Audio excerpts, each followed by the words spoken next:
সমুদ্রে যে কত প্রকারের আজব ও রহস্যময় প্রাণী বাস করে তা আমাদের অজানা। এ পর্যন্ত মানুষ মাত্র 0.01% সমুদ্রের রহস্য জানতে পেরেছে বলে দাবি করে। এক কথায় সমুদ্রের প্রাণী জগৎ সম্পর্কে হয়তো আমাদের জানার কোনো শেষ নেই।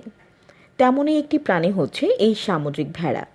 ইংরেজিতে এদেরকে বলে সি শিপ। এই ছোট্ট প্রাণীটির মাথাটা দেখতে ঠিক যেন ভেড়ার মতো। এদের বৈজ্ঞানিক নাম হচ্ছে কস্টাসিয়েলা গৌরসমে। এই প্রাণীর প্রজাতি হচ্ছে স্যাকোচলোসেন। আকৃতিতে কিন্তু এরা খুব বড় নয়, মাত্র 5 মিলিমিটার লম্বা হয়। এরাই পৃথিবীর একমাত্র প্রাণী যারা নিজের শরীরে ফটোসিনথেসিস করতে পারে। এলকি নামক এক জাতীয় সামুদ্রিক শ্যাওলা এদের প্রধান খাদ্য। এরা এলকিদের খাবার সময় দেহ থেকে ক্লোরোপ্লাস্ট শুষে নেয় এবং তা নিজের দেহে প্রতিস্থাপন করে, যা তাদের সৌরশক্তি চালিত প্রাণীতে পরিণত করে। পদ্ধতিটার নাম হচ্ছে লেপ্টোপ্লাস্টি। এদেরকে লিফ শিপও বলা হয়ে থাকে।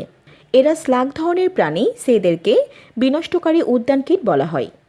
পানির নিচে বসবাসকারী এই প্রাণীটা দেখা পাওয়া যায় জাপান, ইন্দোনেশিয়া ও ফিলিপাইনে।